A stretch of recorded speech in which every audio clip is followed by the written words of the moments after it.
The boss's fiancée tilted her wine glass toward the waitress whose swollen belly hid beneath an oversized service vest, and let a sentence slip out in Italian, soft as velvet. Do you suppose she even knows who the father is? The table laughed. The boss didn't. He only added one bored remark of his own, also in Italian, that the help were hired precisely so they wouldn't hear anything. The waitress set her tray down. Slowly, she corrected the mangled Sicilian dialect he'd just used, then repeated word for word the Spanish sentence his fiancée had spoken to the banquet manager half an hour earlier, the one the woman was certain no one in that room could understand. Finally, she looked the boss straight in the eye and delivered a Ukrainian proverb about a wolf in a tailored suit. 300 people went silent. The man who controlled every loading dock along that river stood frozen, unable to move an inch, while the woman he had just written off as deaf folded her apron in half, laid it on the edge of the table, and walked out. What no one in that room knew, not even him, was that she was carrying an envelope bearing his own name, one that had arrived after her husband's funeral last winter. That night, the Rinaldi empire began to crack, not because of a bullet, because of a woman carrying a tray. If this story moved you, leave a comment, hit like, share it with someone you thought of, and subscribe to our channel for the stories still to come. 3 floors below ground, where the hot steam pipes ran the length of the ceiling and gurgled like a hungry stomach. The employee locker room at the Kingsbury Hotel smelled of industrial soap, mixed with the damp scent of fabric that hadn't yet had time to dry. Marin Kovac sat on the worn wooden bench, bent forward, and that was the hardest movement she would make all day. She had to lean to one side, brace one hand against her thigh, and only then could she reach her shoes. Her belly wouldn't allow her to do it any other way. Those black leather shoes had stayed with her through 3 wrestlings. The shoe repairman on the corner of Halsted, an old Polish man with hands blackened by oil, had looked at her for a long time the last time she'd brought them in and told her he wouldn't take them again. Not because he didn't want to, but because the leather on top could no longer hold the stitching. She remembered laughing and saying she'd worry about next time when it came. Next time, it turned out, was tonight. She took a piece of foam from her bag, cut from an old cushion, and tucked it into the right heel, where the leather had worn so thin that she could feel every groove in the concrete floor beneath her foot. Then she sat upright, let out a slow breath, and waited for the ache in her lower back to ease. Tonight's shift was a large banquet, 300 guests, the grand ballroom on the 2nd floor. The banquet department had brought in extra workers from 2 different staffing agencies, and that meant no one would remember anyone's face, no one would ask questions, and no one would notice just how much more slowly the woman in the blazer 2 sizes too large was moving than everyone else. Marin had learned that this was a good thing. Invisibility, when a person had no other choice, could become a kind of shelter. The phone in her blazer pocket vibrated. She knew who it was before she even looked at the screen. Denise Kovac never called. She only sent messages, and she wrote them like someone who believed that words put in writing carried more weight than words spoken aloud. The insurance people called back. They've settled on the final amount. Sign it, and I'll give you your share. So stop acting so proud. You think you've still got time? Marin read the whole message twice, then turned off the screen. She didn't reply. She hadn't replied since last winter, and Denise had never stopped sending messages. There was something about the way she used the words, your share, that always sent a chill down Marin's spine. Because in Denise's mind, Adam's death was an asset, and Marin was merely holding it for her. She stood up, slowly, both hands supporting her lower back, exactly the way her mother used to do years ago when she rose from her chair after 10 hours at the sewing machine. Hanging from the hook against the wall was her coat. A thick, gray wool sweater coat faded at the elbows. In the right pocket was an envelope. It had been there through the winter and all through the spring, following her through 7 different shifts and 3 moves from one place to another, and not once had she taken it out. The envelope had already been opened, its edges softened and worn from being folded and unfolded too many times. In the upper left corner was a line of embossed lettering, clean and expensive, bearing only one name, Rinaldi Freight and Cold Storage. Inside were 3 pages describing a workplace accident, contractor fault, a goodwill payment, and at the very end, a signature she had looked at so many times that she could have drawn it with her eyes closed. She didn't take it out. She only lifted a hand and touched the fabric over the outside of the coat pocket once, very quickly, the way someone might touch a scar just to make certain it was still there. A knock sounded at the door, 3 short taps, and the banquet manager's voice called through that they had 5 minutes before everyone needed to be upstairs. Marin loosened the tie in her hair, smoothed back the strands that had escaped along her temples, and twisted it up again, tighter this time, tight enough that the skin of her scalp pulled slightly. She had learned that a loose bun made people look at her longer, and she didn't want anyone looking at her for long. Then she tugged down the front of her blazer, adjusted the fabric so it fell evenly across her body, and stood still for 1 second before the mirror mounted on the metal locker door. The woman in the glass looked back at her with no expression, faint shadows beneath her eyes, and nothing about her suggested that she had once stood in a federal courtroom and sworn that she would interpret faithfully, completely, and without adding or leaving anything out. She turned off the locker room light. Then, she stepped into the hallway and walked toward the stairs leading upstairs, where the sound of string instruments had already begun to drift down through the ceiling. The double doors leading into the service corridor swung shut behind her, and with them, every sound from the ballroom was cut away, leaving only the string music seeping through the walls like voices talking in the room next door. That was when Marin's legs began to tremble. Not from fear, or at least not only from fear. It was more like what happened to the body after a fever broke, when everything was already over, and only then did the muscles remember how tightly they had been braced. She made it 4 steps before she had to put a hand on the side of a stainless steel cart parked against the wall. The metal was cold beneath her palm. She stood there with her head slightly bowed, and heard the beat of her own pulse pounding in her neck. She had walked this corridor more times than she could count over the past 3 months. A long tiled passage with white ceramic walls, fluorescent lights, the smell of dishwashing liquid, and the heat drifting from the kitchen at the far end. There were no pictures on the walls, no carpet, nothing decorative at all, because this was not a place meant for anyone to see. Footsteps came quickly behind her, sharp and irritated. The banquet manager, a gray-haired man named Doyle, whom she had never once seen smile, stopped her in the middle of the corridor. He didn't shout. He lowered his voice, and somehow that was worse. He asked whether she had any idea what she'd just done. He said the event organizers had signed contracts with that family for 3 years in a row. He said no one in this business would dare hire her after tonight. Marin didn't argue. She looked directly at the space between his eyes, just above the bridge of his nose, and held her gaze there until he was finished. Then Doyle told her to remove her employee badge and hand it over right there. There was no need to finish the shift. No need to go downstairs and sign out. She lifted the lanyard over her head, careful not to disturb her bun, and placed the badge in his palm. It was so light that he had to close his fingers around it to keep it from falling. He said something else about that week's wages, about needing to review them. But Marin had already turned away. She walked the length of the corridor, through the kitchen doors, past the dishwashing station where steam billowed white into the air, and pushed open the steel door at the very end. The air outside struck her face like a hand.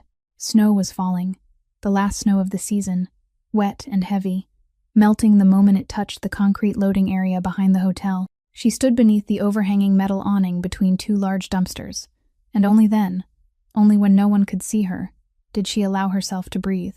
Her breath came out in one long white plume, then another. She brought both hands to her belly, not to hide it, but from a reflex that had become habit since winter. And she stood that way for a long while, until her shoulders finally stopped shaking. Her gray wool coat was still hanging downstairs in the basement, and the envelope was still in its pocket. She would have to go back for it, but not yet. Inside the ballroom, everything had already begun moving again. The strings continued playing, conversations resumed, and another server had already stepped into the place left empty beside the abandoned wine tray. Normal life returned with a cruelty that was almost effortless, like water closing over a stone after it sank. Only one spot in that room remained completely still. Cassian Rinaldi was standing exactly where he had been before, one hand still holding a glass of wine he hadn't touched, his eyes fixed on the edge of the table covered in white linen. There, between the crystal glasses and a tall vase of flowers, lay a black cloth apron folded in half, its edges aligned neatly and smooth, placed with care like something being returned rather than something thrown away. Bianca said something close to his ear. He didn't hear her. A guest approached and tried to make conversation, said 2 things about the weather, then instinctively stepped back when Cassian gave no answer. Cassian set down his wineglass. He reached for the apron and picked it up. The fabric was still slightly damp at one corner, perhaps where melted ice had soaked into it. He didn't hold it the way someone held a piece of cloth. He held it the way someone might hold a letter that had just been placed in his hands, without yet knowing what was written inside. Wes Halloran stood half a step behind him, silent, waiting. Cassian didn't turn his head. He spoke in a low, calm voice, each word distinct.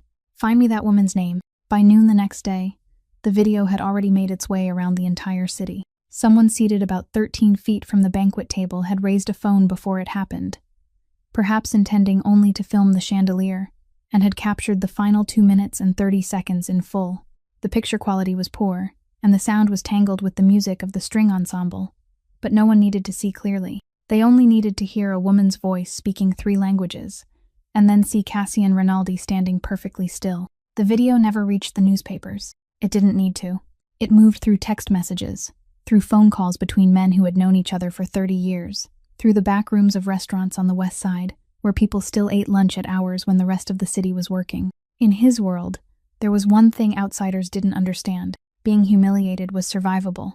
Everyone was humiliated sooner or later. What couldn't be forgiven was allowing yourself to be humiliated and doing nothing about it, because that silence would be read as a single sentence. This man has no teeth left. Cassian understood that better than anyone, because he had sat in rooms where those exact words had been spoken about other men, and afterward those men had stopped appearing. Roland Vance came to the office in the early afternoon, earlier than usual.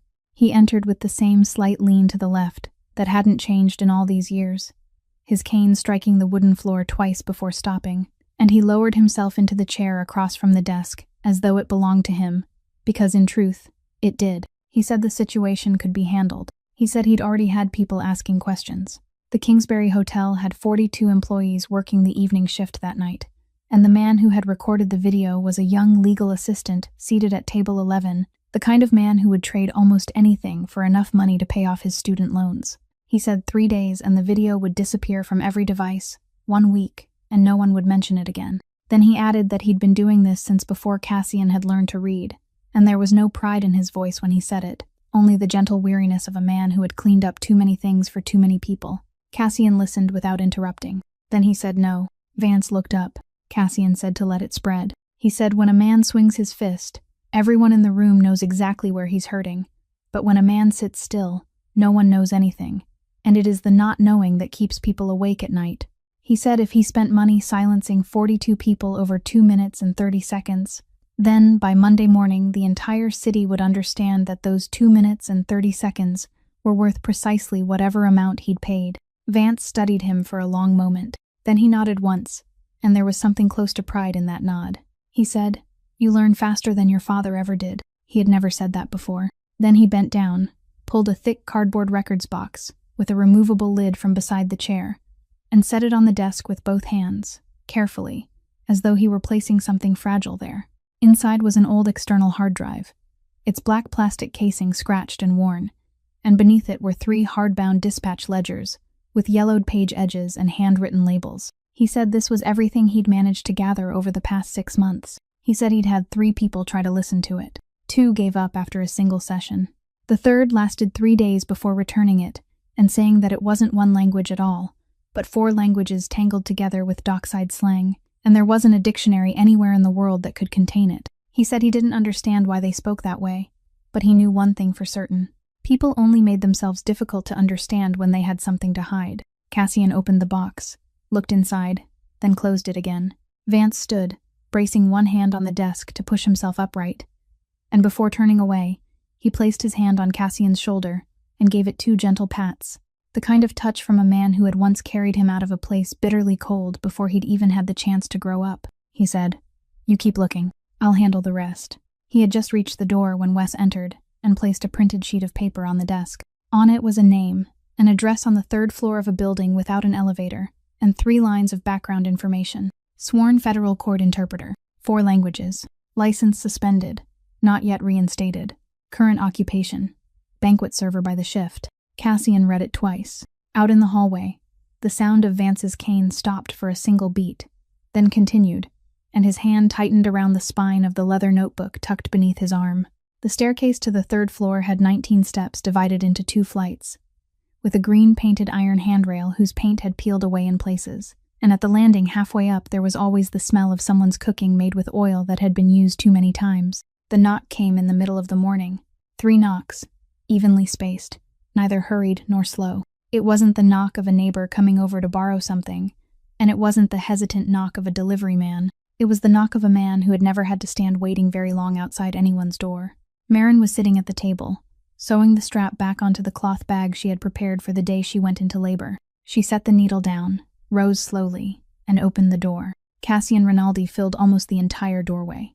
He wasn't wearing a long overcoat, only a dark gray sweater beneath his coat, and the melted snow on his shoulders had soaked into 2 darker patches. The smell of wet wool and something dry and woody, clean and expensive, entered before he did, cutting through the damp, stale odor that had lived in this room longer than she had.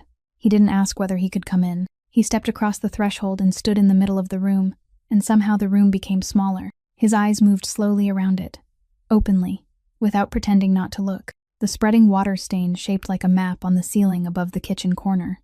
The aluminum pot sitting beneath it, already holding a thin layer of water. The tape running along the crack in the window frame.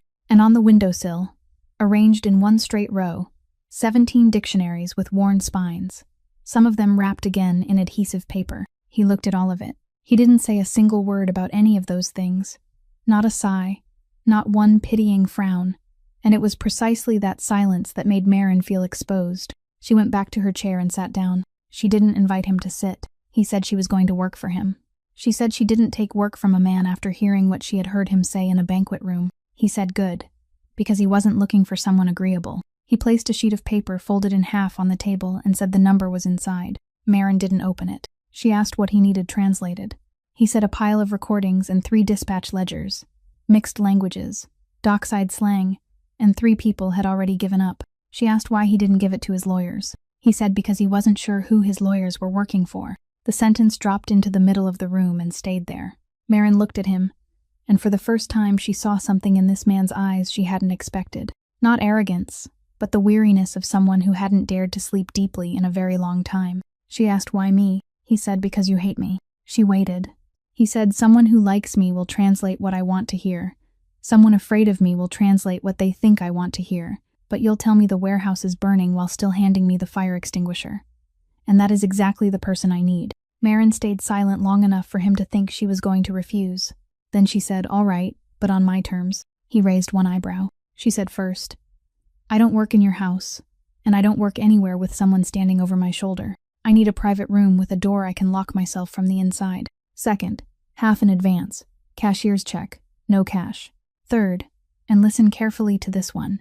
If there is something in those recordings you don't want to hear, I will still read it out to you, and you will still pay me in full. Cassian looked at her for a long time. People didn't set conditions for him. No one had done that in years, and he discovered that the first reaction in his chest wasn't irritation. He said a car would come for her tomorrow morning. Then he went to the door, paused for a moment, and added that the building on his side of town was tall and cold, so she should dress warmly. Maren said, I'm used to the cold. The door closed.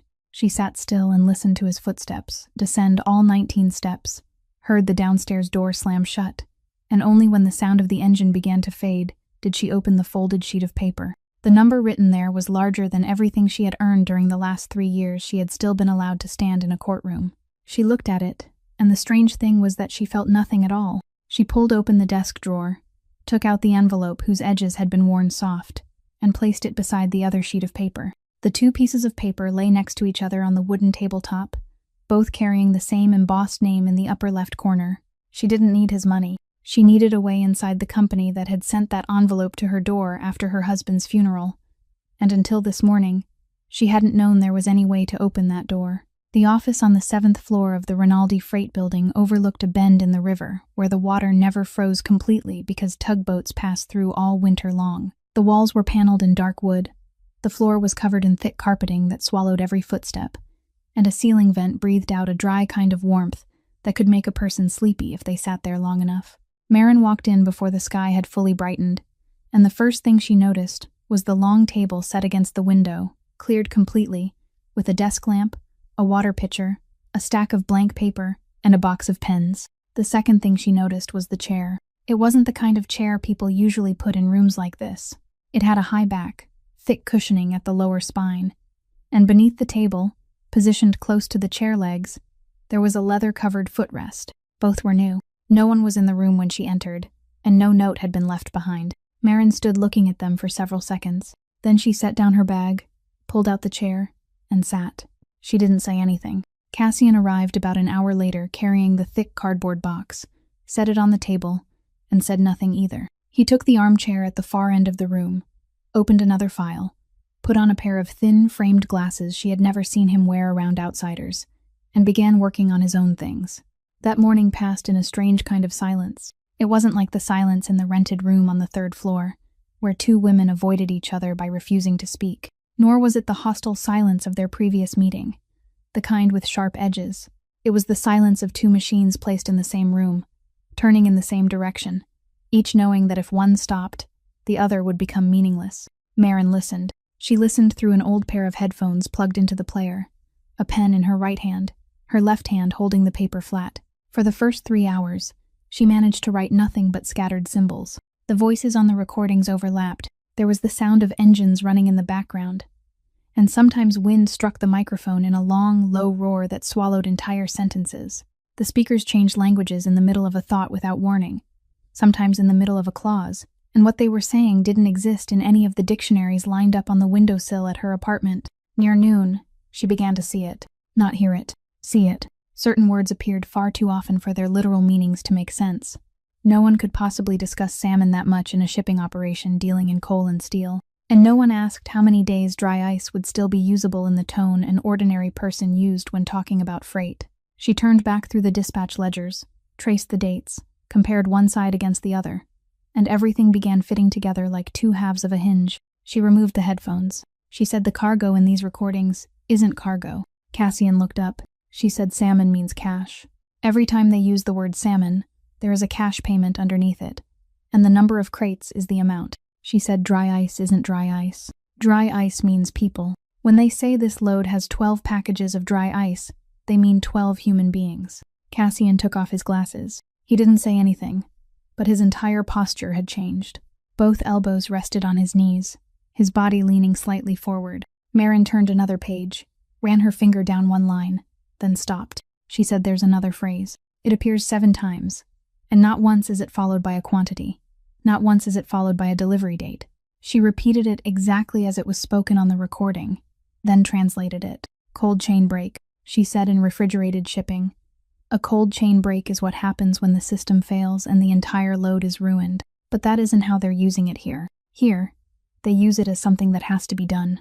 Here, a cold chain break is something people do to one another. Outside the window, a tugboat moved against the current, and the water behind its stern was black as oil. No one in the room said anything for a long while. Then Cassian stood, walked to the water pitcher, poured a glass, and set it on the left edge of the table where she could reach it without having to turn her body. 3 days later, on an afternoon when the sky beyond the windows turned the color of lead long before evening, Maren took off the headphones and left them resting on the table. She didn't call for him. She simply sat there, both hands laid flat over the page, until Cassian realized that the sound of her pen had stopped a long time ago. He asked what was wrong. She said, I understood it wrong.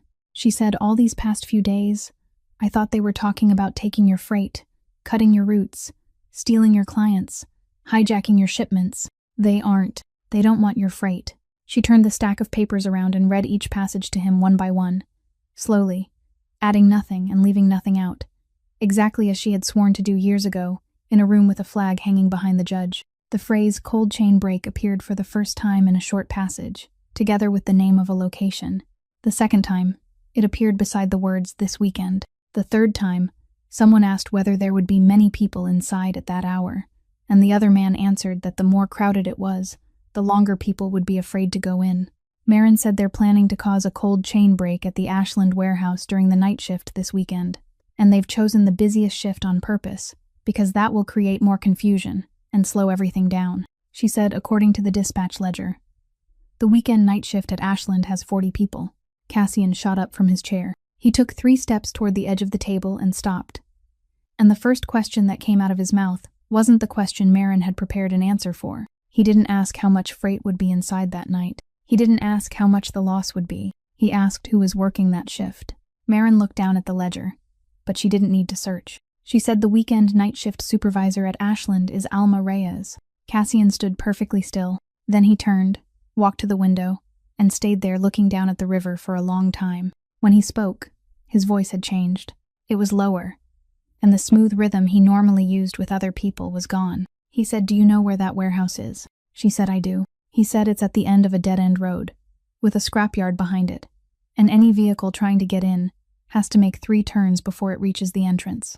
He said my father put me on the night shift in that very warehouse when I was barely old enough to know what I was doing, and people said it was so I would learn the business. He said I worked there through an entire winter. He didn't tell her anything more about that winter. He only said the one thing I learned there, and the one thing I still remember, is a loader slipping on an iced-over floor, and the entire night shift standing there waiting for an ambulance, and that waiting lasted so long that people had enough time to forget they were supposed to be hoping. He said ambulances never get there fast enough. Never. Then he said I had the access road repaired, installed more lights, signed a contract with a private medical service, and I thought that was enough. Marin looked at his back. She set down her pen. She said, I know that warehouse too. Cassian turned around. He asked why. The room was very quiet then. The ceiling vent was still breathing out its dry warmth. The desk lamp still cast a yellow glow across the papers, and outside, a tugboat gave one long blast of its horn before falling silent. Marin said, because my husband died there. Cassian didn't move. His entire body stopped in a strange way. Not like a man startled by something, but like a machine that had been running and suddenly had its power cut. He said that warehouse is mine. She said, I know. He said, how long have you known? She said, since the night of the banquet. She said, I've carried an envelope in my coat pocket since last winter, and the name of your company is printed in the upper left corner. She said, I've stared at that name so many times that when someone said your name in the banquet room, I knew who you were before I even looked up. Cassian opened his mouth, then closed it again. He was a man who had sat in rooms where the fate of other people was decided without anyone ever raising their voice, and never once had he found himself unable to find something to say. At last, he asked what was his name. Marin said Adam Kovash. He repeated the name once, very softly, as if testing whether it existed somewhere in his memory. It didn't, and that, more than anything she had just told him, was what made him reach for the edge of the table to steady himself. The next morning, Boyd Merrick asked to see him, and he asked to meet in the lobby, rather than on the 7th floor, a detail Cassian would remember later. Merrick was the director of transportation coordination, a man who had occupied that position longer than Cassian had occupied his own. Broad through the shoulders, hair combed straight back, always wearing coats that cost just a little more than his salary seemed to justify. Enough for people to notice, but not enough for anyone to ask questions. He spoke smoothly. He said the rumors about sabotage at Ashland were fabricated, that the insurance people had heard a whisper and blown it out of proportion, that he had already sent people down there twice to inspect the place, and nothing unusual had been found. He said the real problem was only paperwork, that if they rerouted the shipments through an independent inspection channel where he had connections, everything would come out clean. It would cost only a modest administrative fee, and he could have it handled within the week. Up on the 7th floor, Marin was listening again to recording number 11. 2 men were speaking over the telephone, their voices mixed with the sound of wind. One asked whether things inside had settled down yet. The other answered with a phrase she had passed over 3 times before without stopping because it had sounded like a joke. Il guanto. The glove. The other man said, let the glove sign it. The glove will sign anything as long as the payment is in cash. Marin sat upright. She played it again. Then she opened the dispatch ledger, traced down the approval signature column, and her finger stopped on one box. She stood, didn't even take the time to put away the headphones, and went to the elevator. When she entered the lobby, Merrick was halfway through a sentence about vessel schedules. He turned, looked her up and down, saw a visibly pregnant woman with ink still staining her fingers, and immediately turned away again, continuing the sentence he had been speaking, because in his mind, there was no category in which to place a woman like her. Marin didn't look at him. She looked at Cassian, and she said one sentence in the dialect from the recording, neither quickly nor loudly, each word separated and clear. The glove will sign anything, as long as the payment is in cash. Merrick didn't understand the whole sentence. He didn't need to. He only needed to recognize the first 2 words, and his right hand jerked behind his back before his mind had time to command it, hiding the back of the hand where a pale pink burn scar spread across the skin, the scar he habitually concealed by keeping that hand inside his coat pocket. The entire lobby went silent. Cassian didn't shout. He didn't step forward. He turned to Wes and said, bring me this week's Ashland night shift payroll ledger. Wes brought it down within 4 minutes. Cassian opened it, laid it on the stone table in the middle of the lobby, turned it sideways so the overhead light fell across the page, and began to read. He read aloud, clearly, one name at a time, pausing for exactly the same length of time between each one. Alma Reyes, Dwight Foster, Marisol Aguirre, Kenny Boyle. He kept reading. No one in the lobby moved. The receptionist behind the desk had taken her hands away from the keyboard. By the 9th name, Merrick's face had begun to change color. By the 10th, he lifted a hand to loosen his collar. Cassian read the 11th name, a man with a long Polish surname, and Merrick broke. He said, "All right." He said, "I took the money, but all I did was approve paperwork. I didn't know what they were planning to do inside. I swear." He gave them the contact, an intermediary in the South Docks, explained how the money was transferred, and even told them the week the order had been scheduled. Then he looked up, his eyes red, and blurted out the sentence that would follow Cassian through many nights afterward. He said, "I was only the glove. A glove has to have a hand inside it." Cassian asked who the hand was. Merrick said, "I don't know. I've never met them." The orders came through 3 layers of people, different ones every time, and no one ever said a name. Cassian looked at him for a long time. Then he closed the payroll ledger. Wes asked quietly, "What do we do now?" Cassian answered in a voice so low that anyone standing 2 steps away had to strain to hear him. "Let him go home. Tell him to live normally." Wes went pale. He didn't ask again. Merrick did go home. He went home, sat in his kitchen the entire night without turning on a light. And by morning he drove himself to the federal building on Dearborn Avenue, walked inside, and said he wanted to give a statement on the condition that he receive protection. They took him in. They recorded his testimony for 3 days. And by the end of the 3rd day, they understood that he knew nothing at all. Not one name, not one face, not one meeting. He was only an empty glove. But that testimony was enough for a new case file to be opened under the name Rinaldi Freight and Cold Storage. And from that morning forward, a clock began running that Cassian had never heard ticking. The invitation arrived at the end of that week, not by phone, not by message, but on a card left at the reception desk, bearing only the address of an old restaurant in Bridgeport, and a handwritten line saying that everyone would be there. Cassian knew what it meant. In this world, people didn't hold meetings. They sat down together. And they only sat down together when someone needed to be reminded of where he stood. The room was behind the kitchen, windowless, its walls covered in wine-colored wallpaper that had faded toward brown, with an old ceiling fan turning slowly overhead even though the weather outside was still cold. There was a round table, a white tablecloth, and nothing on it except 5 glasses of water and an ashtray no one used. 5 men were already seated when he walked in. The youngest among them was nearly 20 years older than he was.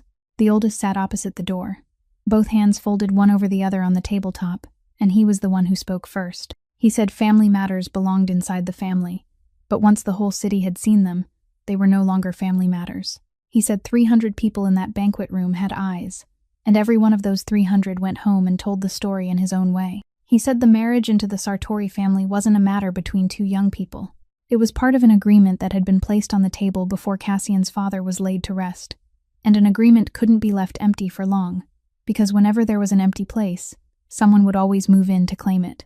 The man seated to his right added that the river routes belonged to no one man alone, that docks required permits, permits required signatures, and men who signed papers could be persuaded. That sentence was spoken in the calmest voice heard all evening. Then they gave him the number. 1 month. Marry within 1 month, or the Sartori family would pull out. And once the Sartoris pulled out, 4 docks downstream would change hands within a season. Cassian listened to all of it. He interrupted no one. He offered no explanation for what had happened in the banquet room, said nothing about the video, and never mentioned Bianca.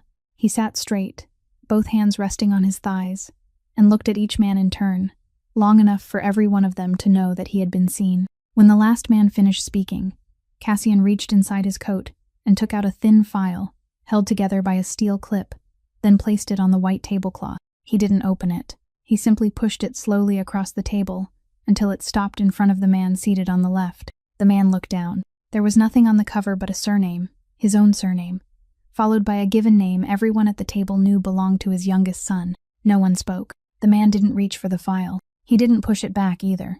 Cassian said that debt is larger than what you're discussing here. He said it has been larger since 2 seasons ago, and the man holding it isn't from this city. He said, "I know because I bought it last month, not to use it, but to keep it from ending up in someone else's hands." Then he stood. He fastened one button of his coat, looked around the table one final time, and said, "I'll give you 1 month to reconsider who is sitting in which chair." He said it no louder than his normal speaking voice. Then he turned his back and walked out, leaving before anyone else, even before the oldest man in the room, something custom said no one was permitted to do. The door closed behind him. Inside, The old ceiling fan kept turning slowly, and for a while no one said anything more.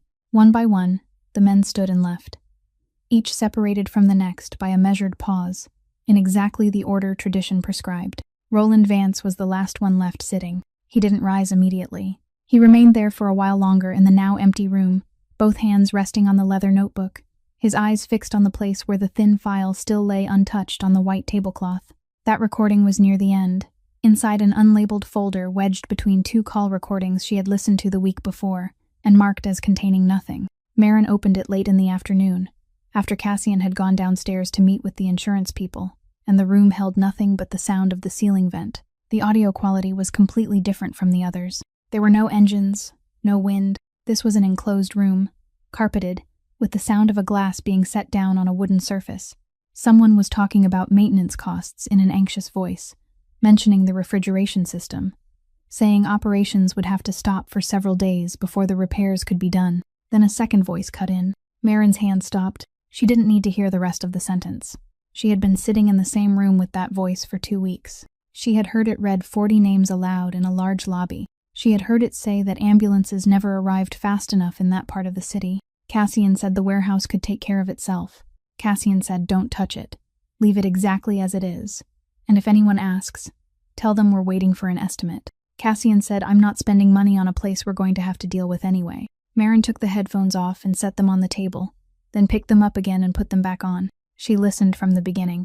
Then again, she opened the file properties and looked at the recording date. It was from last winter. It was during the same period when, according to the calendar hanging in the kitchen of her rented third-floor apartment, Adam had been working rotating shifts and coming home while it was still dark outside. There is something that happens inside the human body when the ground gives way beneath your feet, and it isn't the way books describe it. There is no scream. There are no tears, at least not immediately. There is only a coldness that travels from the back of the neck down into both hands, and a strange calm as sharp as glass, the same calm she had felt once before, on the morning the hospital called her. She sat completely still for about 2 minutes. Then she did what had to be done, in order, without trembling.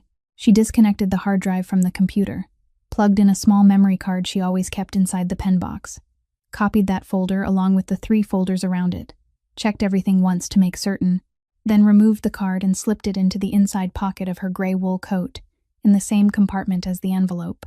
She reconnected the hard drive exactly where it had been. She straightened the papers on the table, put the cap back on her pen, and pushed the high-backed chair neatly against the edge of the table, just as she did every afternoon. She stood looking at it for 1 second, then she left. Outside, darkness had already fallen and snow was coming down again.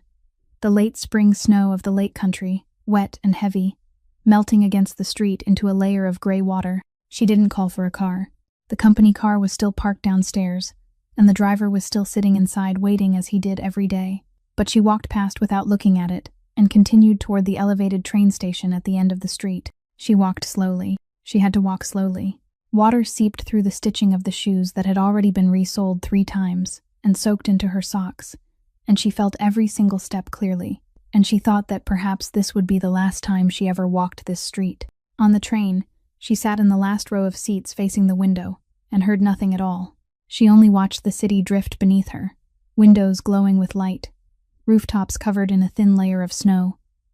And she thought about how for 2 weeks she had sat less than 6 steps away from that man, had drunk from the glass of water he poured for her, had sat in the chair he had ordered placed in the room, and had even spent one afternoon thinking that perhaps she had been wrong about him.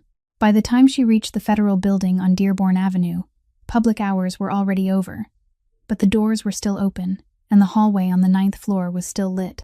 They told her to sit and wait, that someone would come out to speak with her. The plastic seats fixed to the wall were cold, and the bulletin board across from them was covered edge to edge with notices.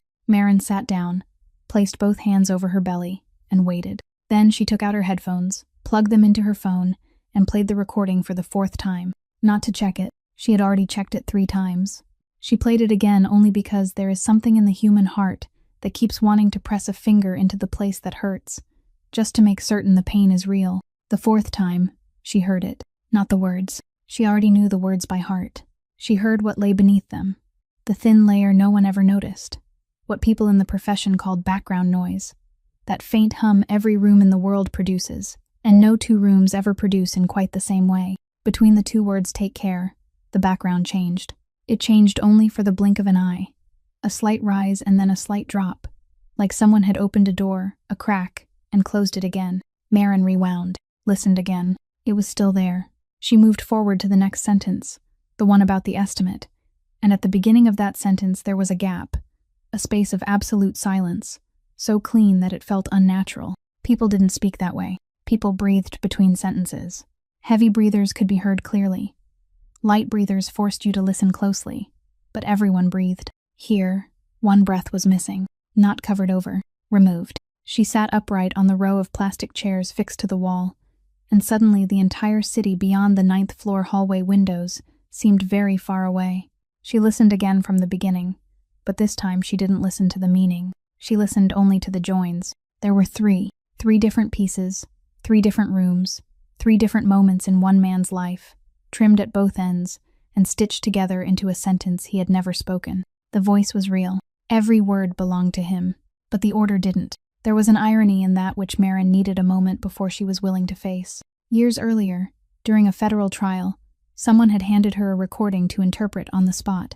She had made it halfway through before stopping and telling the judge that the recording had been altered, that there were 3 places where the background noise didn't match, that the speaker in the second segment wasn't standing in the same place as the speaker in the first. They asked what evidence she had. She said, "I can hear it." They asked who else besides her could hear it. No one. The court's technical staff examined the recording and said there was nothing unusual. The prosecution said she had exceeded the role of an interpreter. The opposing attorney said she was biased. 3 weeks later, her professional license was suspended pending investigation. And that investigation dragged on for 14 months before quietly disappearing without a conclusion, without anyone being disciplined, without anyone apologizing. She simply stopped being called. She lost her apartment, lost her insurance, lost the habit of standing when the court clerk called the room to order, and in the end she put on a blazer 2 sizes too large and carried trays through rooms where people paid to have someone around who heard nothing. She had paid with an entire life for hearing a cut in a recording. And now, sitting on a plastic bench outside the prosecutor's office with a memory card in her coat pocket and a door about to open, she realized there might be only one person left in the world with an ear good enough to hear the second cut. And that person was sitting here, preparing to hand that cut over as if it were the truth.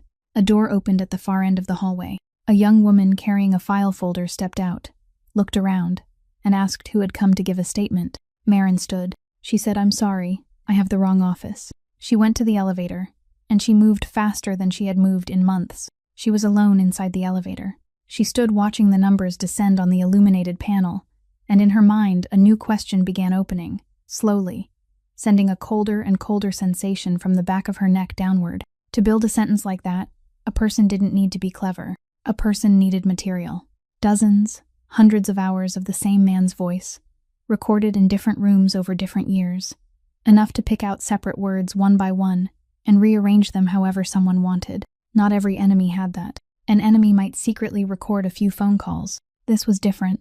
This could only have come from someone who had sat in rooms with him for years, close enough that no one ever bothered to ask why he was always there. Alma Reyes called her the next morning. Maren had never met her, and knew only the name from the dispatch ledger.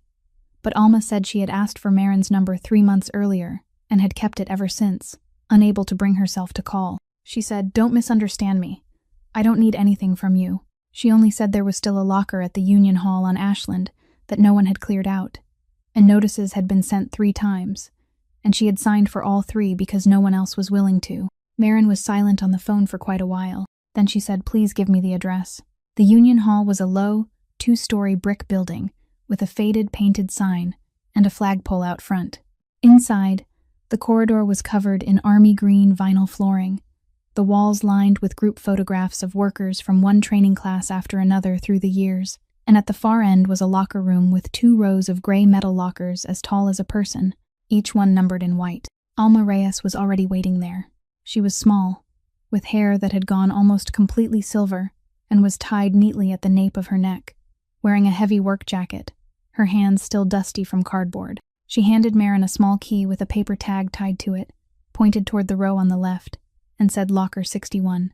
Then she stepped back and stood in the doorway, both hands tucked into her coat pockets, and said nothing more. Maren walked over. She stood in front of the locker for a while. A strip of masking tape had been stuck to the gray-painted door, and on it was his name, written in marker, in the handwriting of someone from Human Resources rather than his own. She inserted the key. The lock gave a dry click. The door opened slowly, and the inside was dark, and there was a smell. That was the first thing that touched her. Not the sight. The smell. The smell of protective work clothes, of cold metal, of the cheap soap he had always used, and beneath all of it, his own particular scent, the one she had stopped smelling on the pillow since last winter. She stood motionless, one hand still holding the locker door. His protective coveralls hung from a hook, the creases still intact, the sleeves slightly wrinkled at the elbows. His leather gloves were tucked into the breast pocket. On the top shelf sat a jar of instant coffee more than half used, its lid not fully tightened, a white ceramic mug with a brown stain at the bottom, a roll of yellow electrical tape, a ballpoint pen wedged into the seam of the door, and in the deepest corner, standing upright and leaning against the side of the locker, was an envelope. Marin reached in and took it out. A plain white envelope, already sealed, with a stamp fixed in the corner. In the center, written in the slanted, slightly untidy handwriting she recognized at once, was her name. No address, only her name. She stared at the stamp for a long time. He had put a stamp on it. He had meant to send it through the mail to a woman who lived in the same home with him. She sat down on the wooden bench between the 2 rows of lockers. She had to sit. She opened the envelope slowly with her thumb, trying not to tear it. Inside were 2 things. The first was a small rectangular piece of glossy paper printed in black and white, with perforated edges, an ultrasound photograph. In the upper left corner were the date, the clinic name, and a string of numbers. In the center, inside the fan-shaped field of light, was a tiny form that anyone who had ever seen one would recognize immediately, even without knowing how to read it. Marin didn't understand. She had never given him one. She never had. The second thing was a piece of paper torn from his work notebook, the perforated edge still intact along the left side. He had written in ballpoint pen, the letters leaning, in places pressed so hard that the pen had nearly torn through the paper. I already know. On Tuesday I grabbed your coat by mistake, and the appointment slip fell out. I went to the clinic and asked, and they let me have a picture. I've been pretending I don't know so you can tell me yourself, because I know you're waiting for the right moment. You're always waiting for the right moment. Just tell me. I'll pretend to be surprised really well. I've been practicing. Beneath that, at the bottom of the page, there was another line written smaller. I'll leave this in the locker until you tell me. Then I'll show it to you, and we'll laugh together. Marin made no sound. She sat on the wooden bench between the 2 rows of metal lockers, holding the 2 pieces of paper in both hands, and her shoulders began to shake, then her whole body, and she bent forward, folding herself around her belly as if she were shielding it from something, and tears fell onto the backs of her hands, onto the edge of the photograph, and she hurriedly wiped the photograph before she wiped her own face. All through last winter and all through this spring, there had been one sentence she had never said aloud to anyone, not even to herself, and that sentence was that he left before he ever got the chance to know. In the doorway, Alma Reyes was still standing there with both hands in her coat pockets, her eyes lowered toward the army green vinyl floor. She didn't step inside. She didn't say anything. The notebook was lying at the bottom of the locker beneath the boots, a black plastic-covered kind the union handed out to workers at the beginning of each year. Its corners curled, and the elastic band stretched loose. Marin found it while clearing out the last of his things, and she opened it only because she wanted to see more of his handwriting. The first half of the notebook was ordinary work: equipment numbers, maintenance dates, names of people who had signed for things, short lines written quickly while standing. From about the middle onward, it was different. The writing became smaller, denser, and underlined. He had made a list. The left column held the identification numbers of the safety valves in the refrigeration area. The middle column showed the inspection dates printed on the tags attached to the equipment. The right column showed the inspection dates recorded in the official files. On 4 lines, the 2 columns didn't match. Underneath, he had written one sentence and underlined it twice. Someone is signing approvals without coming up here. In the pages that followed, he had begun copying down the identification numbers of shipments passing through the cold storage section during the night shift. He recorded the dates, the arrival times, the names of the tugboats. Then he compared them with the manifest posted in the dispatch office, and he circled 6 shipments. Beside those 6 circles, he wrote 3 words: not on manifest. The last page containing writing was a draft of a letter. He had written the opening paragraph 3 times and crossed it out twice. The final version was short, polite, almost awkward. Dear Mr. Rinaldi, I am a contract electrician working at the Ashland warehouse. I have some records concerning safety equipment and several shipments that I think you should know about. I have reported this twice to my direct supervisor and have not received a response. I don't want to make trouble. I am only asking for 5 minutes of your time. I have the paperwork with me. Beneath it was his signature and a date. That date was 11 days before the morning the hospital called Marin. She brought the notebook to the 7th floor that same afternoon. She didn't say anything. She placed it on the table in front of Cassian, already open to the page with the draft letter, and stepped back once. Cassian read it. He read slowly, without touching the paper with his fingers. He finished that page, then turned backward. Read the list of valves. Read the section with the 6 circled shipments. Then he returned to the letter and read it a second time. He set the notebook down, and for a very long while he couldn't say anything. At last he said, I never received this letter. Marin said, I know. He looked up. She said if you had received it, you would have remembered the name. That day in this room, I said his name and you repeated it as though it were a foreign word. Cassian stood, took 2 steps, then stopped in the middle of the room. Something was opening inside his mind, and it wasn't opening like bad news. It was opening like a room someone had walked through thousands of times, only to turn on the light one day and discover that the floorboards had been rotting for years. He said, in my entire life, I have never ordered anyone to do anything to a worker. He said, and I always thought that was enough. He said I built a house where everything that reached my desk had already been filtered 3 times. And I called that good management. And I paid very high salaries to the people who did the filtering. He said anyone who wanted to see me had to go through the schedule. The schedule went through an assistant. The assistant asked an advisor. And by the time anything reached my hands, it had become 2 lines in a summary. He said I liked it that way. He said because that way I could sleep at night. He turned back to look at her, and his eyes were red. He said I didn't kill your husband, but he stood in the lobby of this building with papers in his hands, and I was on the 7th floor. And between him and me there were only 7 floors and a system I built myself. Then, he walked to the filing cabinet in the corner of the room, opened the bottom drawer, and took out a thin report bound with a plastic spine. The cover bore the name Ashland Warehouse, and 1 line beneath it, Workplace Incident Report, Internal Conclusion. He had approved the payment the previous winter without reading beyond the summary page. He turned to the final page, where the preparer's signature appeared. Then he stood completely still. The handwriting was familiar, slanting slightly to the left, the first letter larger than the rest, exactly the same hand he had seen on thousands of documents over decades, going all the way back to the first papers on which someone had taught him how to sign his own name. Bianca Sartori chose a small cafe in the Gold Coast, the kind with 4 tables and a barista who knew the names of the regulars.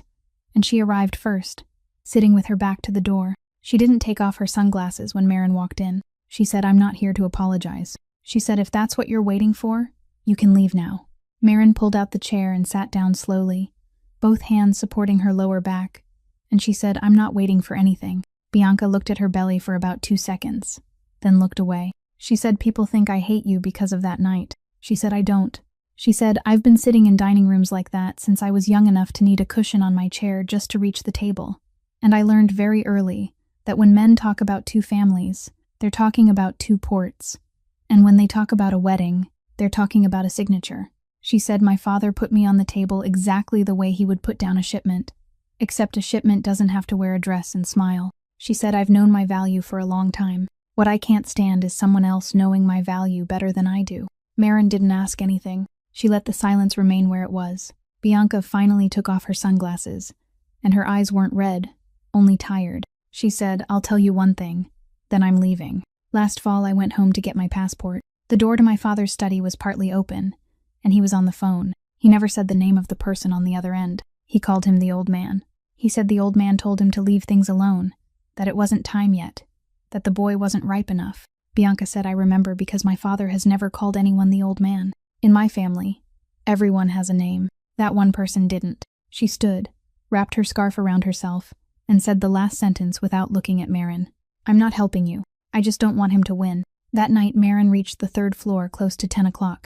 The door was still locked. The bolt hadn't been forced. The frame hadn't been pried, and there were no wet footprints in the hallway except her own. She opened the door, turned on the light, and understood immediately. Not with her eyes exactly, but with something beneath sight. The windowsill. Of the 17 dictionaries, 16 were still there, and all 16 had been rearranged in a different order, their spines facing outward, straight and even, graduated neatly by height, more carefully arranged than she ever kept them herself. The 17th was gone. The Ukrainian dictionary with the blue cloth cover, its spine peeling away, with her mother's name written in purple ink on the inside page. Marin stood motionless in the middle of the room. Then she turned her head toward the wooden table. Directly in the center, perfectly straight, both edges parallel with the edge of the table, lay a plastic identification card yellowed with age. The photograph showed a younger woman, her hair tied neatly back, looking straight ahead. Beneath the photograph were her name, identification number, and the words Sworn Interpreter, Federal Court, Northern District of Illinois. That card had been confiscated the same day her license was suspended. It was supposed to be sitting inside some records box in the building on Dearborn Avenue. There was no note, no writing, none was needed. She understood the message as clearly as if someone had spoken it beside her ear. We know who you used to be, and we know how easy it is to erase someone like you. The next morning, everything happened very quickly and very quietly. By mid-morning, 2 Sartori docks downstream had their operating permits suspended because environmental inspection files were missing signatures. 1 shipment was being held at the port while its bill of lading was verified, and 3 intermediary corporate accounts had been frozen by the bank for compliance review. There wasn't a sound. No one came knocking on anyone's door. Everything was legal. Everything had paperwork behind it. And everything happened before lunch. Marin stood in the doorway, still holding a glass of water, watching that man sit there and sign one document after another. Expressionless, neither hurried nor slow, like someone answering correspondence. And for the first time since the night of the banquet, she was afraid of him, not because he was vicious. She was afraid because he didn't need to be. Roland Vance stood beside the desk, leaning on his cane, reading each page over Cassian's shoulder. He said, "Good." Then he said, "But this will only hurt Sartori. It won't bring him down, and men in pain tend to do reckless things." He said, "If it were me, I'd hit 1 level lower, hit somewhere that forces him to borrow from outsiders." Cassian stopped his pen, thought for a moment, then pulled the next sheet closer. Cassian said he would send people in. He said he had 4 men who could do it without leaving a trace, and he would send all 4 in at once. Marin asked what they were looking for. He said a letter. She asked how many pages the letter was, what kind of paper it was written on, how many folds it had, whether there was an envelope, whether the ink was blue or black. He couldn't answer a single question. She said in a records room holding decades of paperwork, 10 people could search for 3 days and still not finish, and even if they held the letter in their hands, they would put it back down, because to them it would be nothing more than 1 sheet among tens of thousands. She said, "I'm different. I've looked at that handwriting for 8 years. I could recognize it from 3 feet away, face down, if I could see only the first 2 words." Cassian said no. She said, "You don't have the right to tell me no," and that ended the argument. The catering company that served the weekly dinner at Roland Vance's house was a small business in Lincoln Park, and they were always short-staffed on Thursday nights. Marin called Tuesday afternoon, said she had experience serving seated dinners, and they hired her immediately without asking another question. She didn't disguise herself.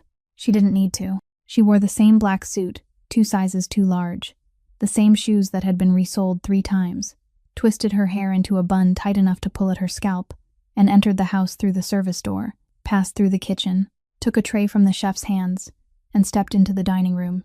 The table seated 12. The chandelier hung low, and among the people sitting there were 4 men whose names she had heard on the recordings. 4 men who could make 1 telephone call and ensure that a woman would never be called for work again. She poured wine for each of them.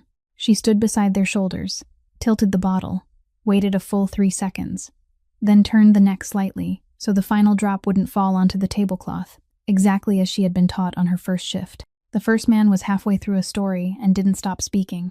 The second pushed his glass toward her with 2 fingers, his eyes still fixed across the table. The third said thank you, without turning his head. The fourth said nothing at all. Not one of the 4 looked up at her face. All winter long she had hated that invisibility, that feeling of standing 12 inches away from someone and still not existing. Tonight, it was the only thing keeping her alive. Halfway through dinner, when the kitchen began clearing the main course and the back hallway filled with people moving in both directions, she set her tray on a side table, picked up a stack of clean napkins as an excuse, and went down the stairs to the basement. No one asked where she was going.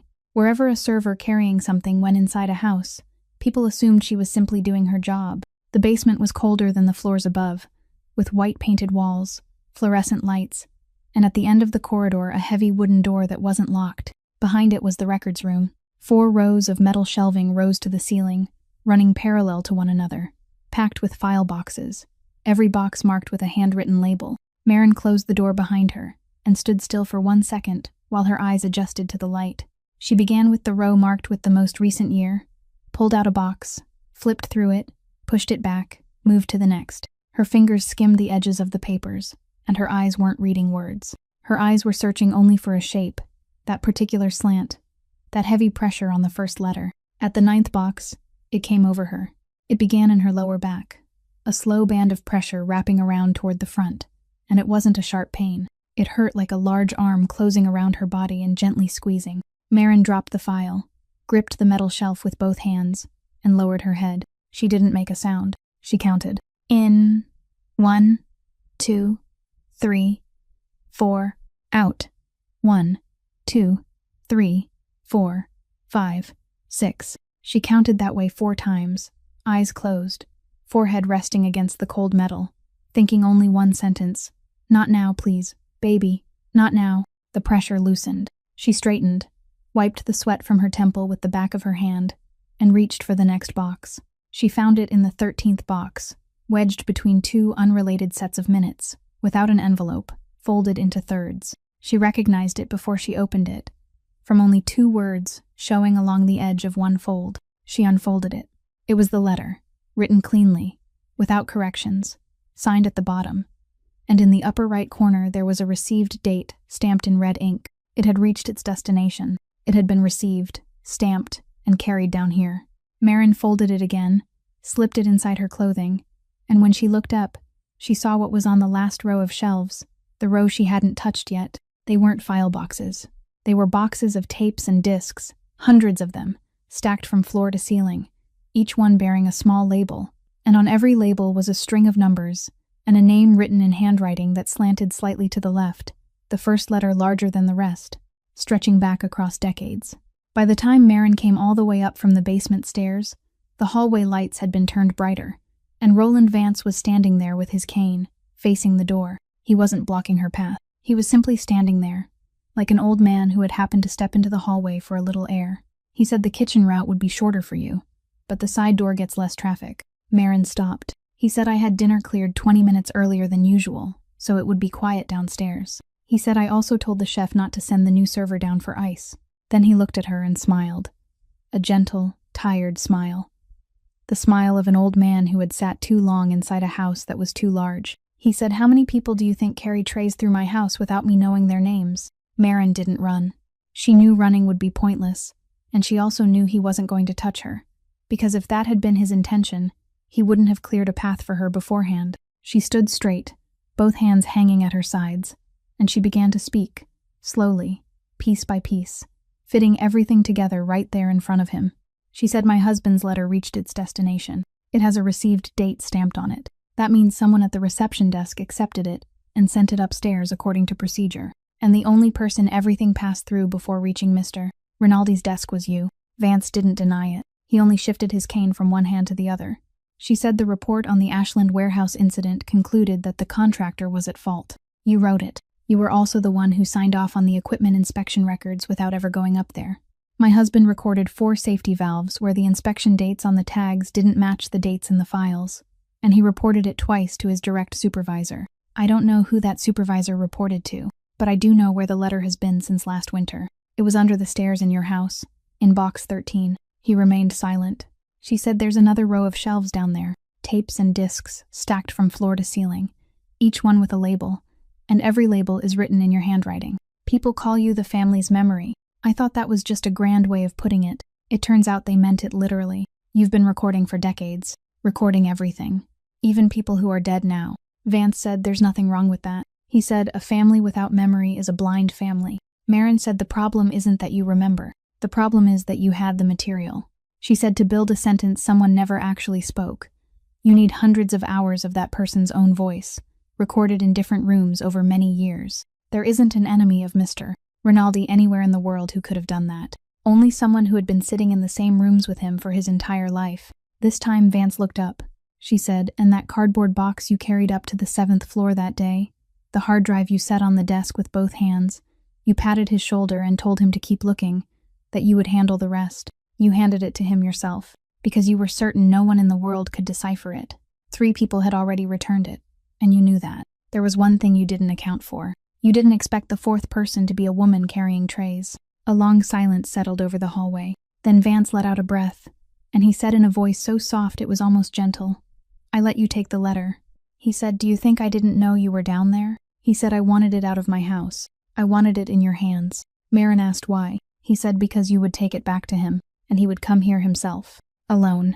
Onto my ground." He leaned on his cane and took 2 steps toward the window, then added without looking at her, "I held him for the first time less than a month after his mother moved into that house. I taught him how to sign his name. I taught him how to tie a necktie, where to sit at a round table, who to walk behind and who to walk ahead of." He said, "I did all of it, but I did it for the other 3. He said, "I served his father for 40 years, and I served the 3 sons of the first wife from the time they were too young to hold a dinner knife properly, and that seat belonged to them. It had been decided before this boy was ever born." He said, "Then one winter passed, and all 4 of them were laid in the ground. And suddenly it was my turn to stand behind the son of the 2nd woman." He said, "I stayed there. I stayed there for decades, but not for one day did I ever see him as my master." He turned back, and there wasn't a trace of bitterness on his face, and that was what made it frightening. He said, "I'm not destroying this family. I'm correcting something history got wrong." From beyond the hallway came the sound of chairs being pulled back in the dining room, and people were beginning to rise. Cassian came the next morning. Alone. Exactly as the old man had calculated. He brought no one with him, gave no warning, and entered through the front door. The housekeeper let him in and withdrew to the kitchen, leaving only 2 men in the living room and a cane propped against the side of a chair. Vance was already seated in his usual place near the fireplace. His left leg stretched straight out as always. He said, "Sit down." Cassian didn't sit. He placed something on the low table between them, and Vance looked down, and for one very brief second, his face changed. It was the leather notebook. The notebook he had kept tucked beneath his arm for decades, its corners worn smooth, its strap once broken and repaired with thread. His hand rose instinctively to his chest, to the place where he always kept it, and found nothing there. Cassian said, "I took it last night." Then he opened the notebook, not to the last page, but near the beginning, where the paper had already faded to ivory, and he read one line aloud in an ordinary voice, without emphasis. "The boy is back. Now we'll see what he ruins first." He closed the notebook. He said, "You wrote this 2 weeks before that winter night when you came down to the warehouse and brought me home." He said, "I've remembered that night my entire life. I remember you taking off your coat and putting it around me. I remember you didn't say a word in the car. You just turned the heater all the way up and drove very slowly. I've told that story to 3 people in my whole life." Vance opened his mouth. Cassian raised one hand, not high, only to chest level, and the old man fell silent. Cassian said, "I'm not asking what you sold. I'm not asking how much you took. I'm asking you one thing." He stopped, and when he spoke again, his voice no longer belonged to the head of anything. "You taught me to sign my name. You taught me to tie a necktie. You taught me to read manifests. Taught me to count crates, count tons, count shipments, count money. You taught me how to count cargo. Not once did you teach me how to count people. Did you forget? Or did you do it on purpose?" Vance sat there. His mouth remained slightly open. The hand resting on his knee tightened, then relaxed again. He had prepared himself for many things that morning. He had prepared for shouting, for doors being kicked, for hands grabbing him by the collar. And he had even prepared for the possibility that he would never leave that room alive. He hadn't prepared for that question. He sat in silence for a very long time, and at last he managed only one word. "Boy." Then he stopped, and nothing more would come. Cassian stood. He said, "I'm not handing you over to anyone. I'm not calling the police. I'm not calling my people, and no one is coming here." He said, "As of this morning, your name no longer appears on a single company document. No contract, no authorization, no account, no guest list. 3 drivers, 2 housekeepers, and your secretary were reassigned at 7 o'clock. Your car is still there, your house is still yours, and I haven't touched 1 cent of your money." He said, "You get to keep your name. I'm not taking that from you." Then he walked toward the door. At the threshold, he stopped without turning around and said one final thing. "But from today on, you pour your own coffee." That afternoon, on the 7th floor, Cassian placed a white envelope in front of Marin. He said the full amount, plus the portion we hadn't calculated. He said you've finished the job. Marin looked at the envelope. She didn't take it immediately. She said, what about the team that was paid to cause the cold chain break? He said, I'll handle it. She said, I can finish listening to the last part. There are about 4 hours of recordings no one has touched yet. He said there's no need. She looked up. Something had just closed behind his eyes, and she had seen it before, in the banquet room, on the night he said servers were hired, so they wouldn't hear anything. He said the car will take you home. If you need a reference for another job, tell Wes. Marin stood. She asked, what did I do? He said you didn't do anything. She asked then why. He didn't answer. He already had 3 answers in his mind, and he said none of them, because everyone began with admitting that a file bearing the name of his company had been opened in the building on Dearborn Avenue, and that from this moment forward, anyone standing close to him would have a name inside it. He only said thank you, Kovach. It was the first time he had called her by Adam's last name. Marin picked up the envelope. She said, you know, the worst thing about men like you isn't that you're cruel. It's that you think silence is kinder. Then she walked out without slamming the door. That night, she bought a bus ticket to Milwaukee for Saturday morning, and she began packing her belongings into 2 bags. The memory card was still in the inside pocket of the gray wool coat, in the same compartment as the old envelope, and Marin had intended Pross leave it there. But on Friday night, after both bags had been packed and set beside the door, she sat on the edge of the bed, plugged in her headphones, and opened the final section, the 4 hours of recordings no one had listened to yet. The first 3 hours contained nothing. Then came a recording made somewhere with a high ceiling, with the sound of shoes against stone and a revolving door turning. A young man's voice, polite, with a slight tremor at the end of each sentence. He said, I don't have an appointment, but I only need 5 minutes with him. He said I brought the paperwork. Marin stopped breathing. The other man answered in a calm, warm voice, the voice of a grandfather. Leave it here with me. Go on home. It's cold outside. I'll send it upstairs. Adam said, thank you, sir. He said, please make sure he gets it. Then the revolving door turned again, and that was all. Marin sat motionless on the edge of the bed for a long time, the headphones still in her ears, both hands resting on her belly, and she played that passage 3 more times only to hear him say, thank you, sir. Those were the last words spoken by Adam Kovach that she would ever hear in her life. Then the recording continued. Immediately after the silence came another segment, recorded somewhere else, with 2 unfamiliar voices. One man said, what if the old man goes down? The other said, then we go ahead anyway. The first asked, who gives the order? The other said, no one needs to give an order anymore. The money has been paid, the schedule is set, and the weekend is the weekend. Marin ripped the headphones from her ears. She stared at the phone in her hand, and tonight was Friday, and the weekend night shift at Ashland began as soon as darkness fully settled over the city. She called. He answered on the second ring. She didn't say hello. She said tonight. The dispatch room at the Ashland warehouse sat on a steel platform about 10 feet above the floor, enclosed on all 4 sides by glass, with a clear view over the entire loading area below. Marin sat there with a pair of headphones and a frequency scanner Wes had brought, a pen in her left hand and an open notebook beneath her right. Cassian and Wes were below, inside the valve section behind the concrete wall separating the freight area from the mechanical systems. Outside, snow was falling heavily, the last wet, weighty snow of the season, and the high yard lights turned it into slanting yellow streaks. At the deepest part of the night, voices began coming through on one of the frequencies. Marin translated immediately, speaking into the radio 1 sentence at a time, adding nothing and leaving nothing out. She said they're at the east fence. She said they're asking whether the dry ice is in yet. She said someone answered, it's all there. Then the frequency died. No static, no crackle, completely dead. Marin scanned again. She moved up, moved down, and caught them on another band much farther away, and the voices had shifted position. She spoke into the radio, faster now but still separating every word clearly. Not the east gate. They changed frequencies. They're by the return line, behind you. Below her came the sound of running footsteps. Marin didn't wait. She reached out and struck the evacuation alarm mounted on the glass wall, and the siren erupted, and every white overhead light in the loading area came on at once. From above, she saw Alma Reyes step into the center of the main aisle, raise both hands, and begin pointing. No one panicked. Forklifts were left where they stood.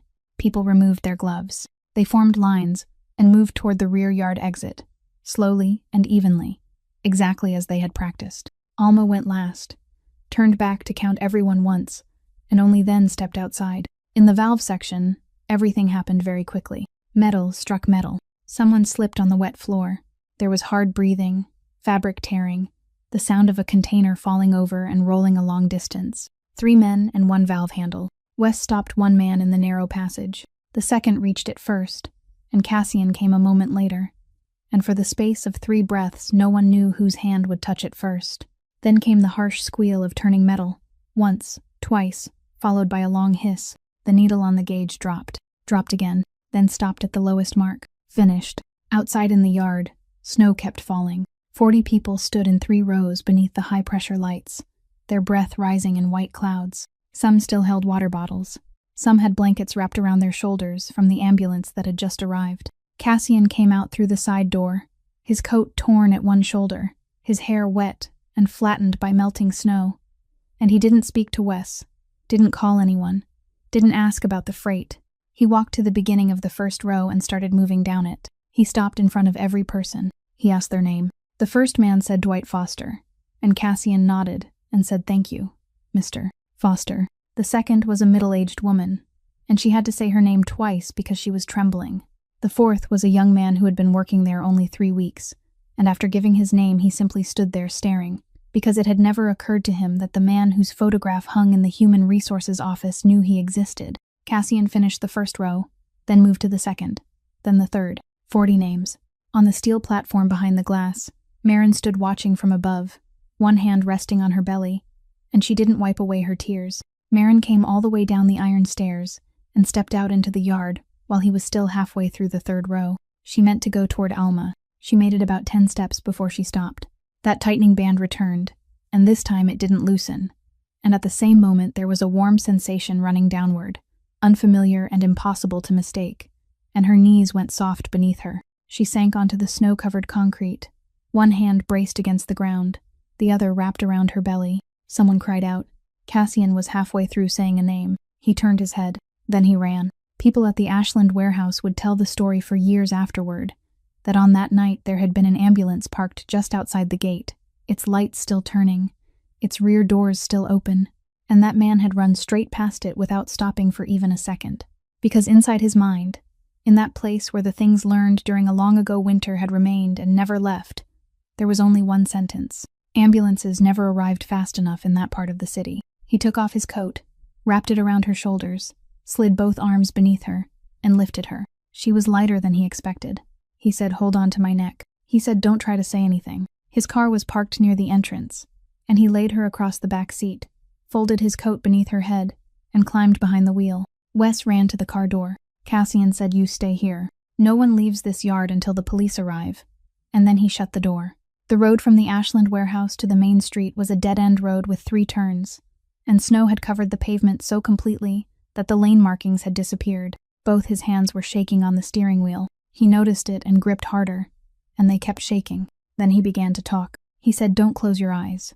He said, "I know you're tired, but keep your eyes open and look at the ceiling of the car. There's a scratch up there. Look at that scratch." He said, "The closest hospital is the one on Damon Street. I've driven past it 1,000 times. I even know which traffic light stays red the longest." He said, "Do you know how many people came out of that warehouse tonight?" 40. All 40 of them. I counted twice. He said, "Alma Reyes came out last. She even turned around and counted them one more time. She's better at counting than I am." He talked about one thing after another. About the road. About the high-pressure light that had burned out at the second turn and how he was going to have it replaced. About who needed to be called in the morning. About anything at all as long as there was still sound inside the car. Because every time he stopped speaking, he could hear her breathing in the back seat, and he couldn't bear it. At the red light, he looked into the rearview mirror. Her eyes were still open. She was looking at the scratch on the ceiling. The maternity ward hallway was bright white and smelled of antiseptic, and everything there moved faster than anything he was used to. A stretcher came out. People asked how far along she was. They asked when it had started, and Marin answered every question, her voice breaking but clear, because she was a woman who had spent her entire life making sure she said things correctly. Then a young nurse holding a clipboard turned to him and asked a perfectly ordinary question, one she asked 20 times during every shift. "What are you to the patient?" Cassian Rinaldi stood there, the man who controlled every loading dock along that river. The man who had sat in a windowless room before 5 families without blinking once, stood in the middle of a hospital hallway, with his coat torn at one shoulder and melting snow running down his neck, and he couldn't find a single word. He wasn't her husband. He wasn't a relative. He wasn't a friend. He opened his mouth, then closed it again. From the stretcher, Maren turned her head toward him. She said, her voice hoarse but loud enough to hear, "He's family." The nurse nodded, wrote it down on the form, and they wheeled the stretcher away. He remained standing alone in the middle of the hallway, and he had to reach out and grip the back of a chair. That night lasted a very long time. Near dawn, when the sky outside had begun turning pale gray, he sat on the row of plastic chairs outside the recovery room and saw a middle-aged woman standing on the other side of the glass, holding a paper bag, standing there for who knew how long without pressing the buzzer or asking anyone for help. Denise Kovac stood there with the expression of someone who had traveled the whole distance only to realize at the end that she had no right to step inside. Maren saw her through the glass. She lay still for a while. Then she raised one hand, very slowly, and waved her in. By June, the yard behind the Ashland warehouse was no longer an empty stretch of concrete. They had built a covered rest area there, with long wooden tables, benches, a small refrigerator, and a coffee maker that someone on the night shift forgot to turn off almost every evening. On the brick wall inside, at eye level, 3 small polished bronze plaques had been mounted, with no decoration at all, only a name and one short line beneath it. The plaque in the middle bore the name Adam Kovac. There was no dedication ceremony. They simply mounted it one Tuesday morning, and from that day on, everyone who passed would glance at it, and some would reach out and touch it, and no one had ever told anyone they were supposed to. That afternoon was sunny, the first clear, bright warmth of early summer by the lake, with a cool breeze coming up from the river. Tables were set out in the yard, with cake, lemonade, and a fan plugged into an extension cord running from the break room. Baby Ada was passed from one pair of arms to another all afternoon, and she either slept or opened her eyes to look around before falling asleep again. Completely unconcerned that 40 people had gathered around to admire her, Dwight Foster held her the longest and was teased by everyone for it. The young man, who had been only 3 weeks into the job that winter, was now considered one of the regulars, and he still didn't dare hold her, only stood nearby, smiling. Alma Reyes was the last to take the baby. She walked to the end of the table, where there was one chair that for months no one had ever said belonged to anyone, yet no one had ever sat in it. And she laid the baby there on a blanket folded into quarters, then sat beside her with one hand resting gently in support. No one said anything. Then someone poured more lemonade, and the conversation began again. Cassian arrived late, carrying a package wrapped in brown paper. He handed it to Maren without saying what it was. She opened it. The blue cloth-bound dictionary, its spine peeling away, and on the inside page her mother's name was still written in purple ink. She looked at it for quite a while, then asked, "Where did you find it?" He said it took 3 months. Then he cleared his throat and recited the proverb about the wolf in a suit, the entire saying, in Ukrainian, slowly and clearly, and he got the second word wrong, and every word after that. Maren burst out laughing. She laughed aloud, laughed until she had to cover her mouth with one hand, and it was the first real laugh that had come from her since last winter. She said, "I have one condition." He said, "I'm listening." She said, "You are never allowed to speak Ukrainian again." He said, "Agreed." That spring, the case file was made public. Her professional license was restored, and she now headed the company's interpreting and compliance department, working in a room with a door she could lock herself from the inside. Some people spend their entire lives being seen only through the uniform they happen to be wearing, but dignity doesn't live in clothing. It lives in whether a person has the courage to speak the truth at the very moment when truth is the most expensive thing they still possess. And true power has never been the ability to force other people into silence. It is the courage to open your own books, call every person inside them by the right name, and say, "I was wrong, and I will make it right." If this story touched you, please subscribe to our channel, leave a like, and share it so we can continue listening together to more compelling stories every day. How do you feel about Maren and Cassian's story? And if you had been in her place that night in the banquet room, would you have chosen silence or spoken up? Please leave a comment below. We truly hope to hear what you feel from the deepest part of your heart. We wish you and your family lasting health, a joyful life, and peace in every day ahead. Goodbye, and we'll see you again in the next video.